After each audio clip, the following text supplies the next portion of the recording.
Olá, seja bem-vindo ao segundo bloco da aula 4 do curso de Arcanos Menores do Adeptus. E agora nós vamos fazer a jornada pelo naipe de espadas, né? Então, o reino do Ar, a árvore da vida do conhecimento, a árvore da vida da razão. Então, nós vamos começar essa jornada pelos 3 primeiros arcanos ali, né? Então, o primeiro triângulo, que é o triângulo do fogo, né? Como vocês já lembram, nos outros arcanos, ou nos outros naipes, é tudo igual. Então, as 2 e 3 fazem parte do triângulo do fogo. Então, o nome hermético dessas 3 cartas será Fogo de Ar, regido, respectivamente, por Keter, Roquemar e Binah.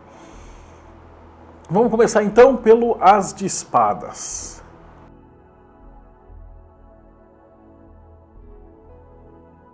O As de Espadas, cujo nome hermético é Fogo de Ar, regido por Keter, ele cuida da frequência de Keter dentro do universo da intelectualidade. Então a palavra-chave para definir o As de Espadas seria o melhor momento para você começar algo intelectual. Um trabalho, um doutorado, uma pós, um exercício intelectual, um desafio, um puzzle, um jogo, tudo que envolver essa área de intelectualidade. Então, esse seria um excelente momento para isso acontecer. Então, acontece quando você está fazendo um trabalho, um estudo, aprofundando em alguma coisa nesse sentido intelectual, né? Então, aí que nós temos pelo HKT, a ideia do As, né? Ele representa ali Keter, conectado diretamente com o mago e com o louco, né? E ali fazendo reflexo embaixo com a imperatriz. E, como todo bom elemento do ar, né? Ele conecta direto nos dois, no sopro de vida do Aleph e na casa de Deus do Beit. E ele vai representar o mago sabendo o que ele faz. Então essa carta, o Crowley chama ela de Telema, né? A carta da vontade de fazer a sua intelectualidade. No Rider-Waite, o que a gente observa? Aí nós temos uma mão divina, assim como os outros arcanos, né? Dos outros ases. Ela está segurando uma espada, né? Que é o maior símbolo desse naipe. E essa espada está cortando ali uma coroa, que representa justamente Keter. É importante de lembrar que o Arthur Waite ele estava sobre juramento quando ele fez e bolou esse tarô. Então ele não poderia revelar essas instruções cabalísticas para fora. Mas eu acho que a língua dele deve ter coçado tanto que ele deixou um monte de pistas escondidas nesses arcanos para mostrar que ele sabia o que ele estava fazendo, mas ele não podia revelar. Então, aqueles que têm olhos enxergam. No tarô mitológico, nós vamos ver a história de Orestes, né? Orestes é filho de Agamenon. Agamenon, ele participa da Guerra de Troia, passa 10 anos na Guerra de Troia. Quando ele retorna ao seu reino, ele encontra sua mulher com um amante. E aí ele entra em umas tretas com ela, umas brigas, e Orestes é filho dos dois. E por ele não fazer nada a respeito, a mulher se junta com o amante e assassina Agamenon, assassina seu pai. E aí Orestes fica entre uma grande dúvida. Ele deve assassinar sua mãe e pegar o seu direito pelo trono, ou, assassinando o sangue da sua própria família, ele atrairia para cima de si as eríneas, as fúrias, né? Então essa peça de teatro foi uma das tragédias gregas mais importantes de todas, porque ela traz o conceito de justiça do direito. Então ela é especialmente importante para quem trabalha com advocacia e direito, porque ela é a base fundamental do direito que mais tarde deu origem ao direito romano que a gente trabalha hoje. Então eu vou entrar em detalhes quando eu for contando essa história, né? Nesse primeiro as nós temos Atenas, que é a deusa da justiça, deusa da civilização, empunhando aí a espada da justiça. E ela vai ser extremamente importante na história de Orestes. Enquanto isso, no Crowley, finalmente, nós temos uma espada da qual, em sua lâmina, está cravado a palavra telema, ou vontade. E ela perfura a coroa de luz de Keter. Então, trazendo aí a iluminação através da razão. Então, todos esses elementos trazem aí a ideia do as de espadas, né? O melhor momento para você começar alguma coisa intelectual.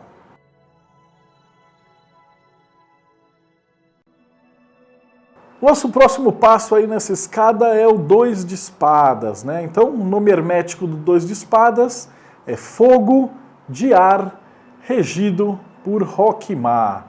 Então, nós temos aí a vontade em cima do intelecto regido por todas as múltiplas personalidades, né? Todas as múltiplas possibilidades. Para a gente entender direitinho o 2 de espadas, como é que ele funciona, ele é o oposto do 2 de taças. Então, no 2 de taças, vou fazer uma recapitulação. Você tem que pensar que é aquele cara chavecando aquela mulher. Então, ele está dando atenção, ele está se aproximando da sua cara metade, ele está tentando chegar junto do problema. No 2 de espadas é o contrário, é a pessoa que está tentando se separar de um problema. Então, é alguém que está fechando todas as possibilidades para não entrar numa enrascada. Vamos pensar o seguinte, imagina que a ideia, seus dois melhores amigos têm uma treta, uma briga violenta, um comeu a mulher do outro, um está querendo matar o outro, já saiu até tiro e os dois estão querendo sangue. E você é o melhor amigo dos dois. Então você está na sua casa e você sabe que eles estão querendo se matar. E você sabe que mais cedo ou mais tarde eles vão ligar para você para perguntar de que lado você está. E você não quer estar de lado nenhum. Essa é a sensação do 2 de espadas. É uma sensação de paz antes da guerra.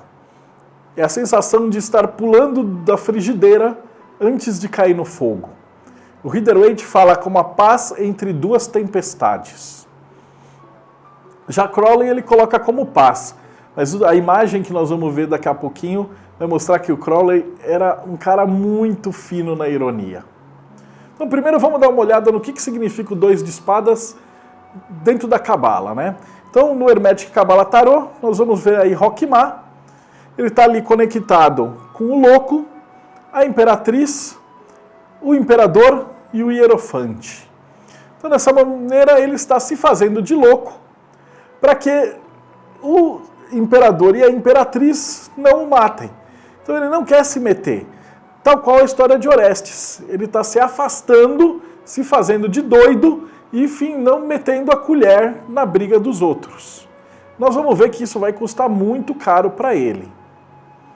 Dentro do Rider-Waite, o que nós vemos? Nós temos uma moça, ela está com duas espadas cruzadas sob o coração, ela está de costas para a água e ela está vendada. Ou seja, ela não está nem um pouquinho a fim de se meter nesse reino emocional da água. Ela está se protegendo com o intelecto e ela está tentando evitar qualquer tipo de conflito.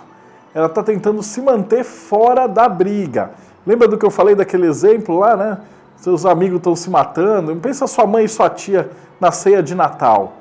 E você todo quietinho, esperando acontecer aquele problema, né? Então tá tudo em paz até alguém falar alguma coisa. No mitológico, como é que isso está retratado? Está lá Orestes no meio, tapando seus ouvidos e fingindo que não sabe de nada. De um lado, Agamenon, e do outro, a esposa de Agamenon, Clitemnestra. E os dois querendo se matar e brigando e gritando e tal, e Orestes se fazendo de louco, fingindo que a briga do imperador e da imperatriz não é com ele. Mas a gente vai ver no próximo arcano que as coisas não são tão fáceis assim. E finalmente o Crowley, que tem uma das cartas mais bonitas do tarô nessa representação, ele diz que o 2 de espadas representa a paz. Então olha que bonito, tem duas espadas sobre a mesa, colocadas e elas estão quietinhas e lindas. Mas tem um detalhe aí muito singelo. Entre as duas espadas tem uma rosa em volta. Então percebe-se que essa paz, entre aspas, que o Crowley está falando, ela é muito fina, porque o primeiro que mexer essas espadas vai explodir essa pétala de rosa. E vai voar rosa para tudo que é lado. Então, ele coloca assim, é uma paz, mas é uma paz muito sutil. Pensa naqueles filmes de Hollywood onde tem 500 caras, cada um apontando a arma para o outro, e milhões de caras apontando as armas e está tudo quieto. e o primeiro espirro vai tudo pelos ares. Esse momento exato de tensão, na qual tudo está sendo negociado e tudo está em paz antes de começar o tiroteio, é essa energia do 2 de espadas. Então perceba que ela é completamente antagônica ao 2 de taças, que é aquele momento na qual você está querendo fazer de tudo para conquistar a outra pessoa. Nesse momento você está fazendo de tudo para se afastar da outra energia. E aí você acaba conseguindo, lá no 3 de espadas. Astrologicamente, ele representa a lua em Libra, que é aquela lua que não quer se meter em nada. Ela sai, não é problema dele, ela tenta se afastar e ela tenta se meter no mínimo de zica possível. É uma lua de negociação. Então, por mais complicada que seja a situação, o 2 de espadas te garante essa paz. Magisticamente, essa carta é maravilhosa para usar no seu altar justamente quando a situação está calamitosa e você vai precisar buscar essa força para ter um momento de paz para conseguir negociar. Caso as coisas degringolem, né, que é o que acontece na narrativa, o 3 de espadas vai estar a palavra-chave dor. Nós vamos ver logo em seguida.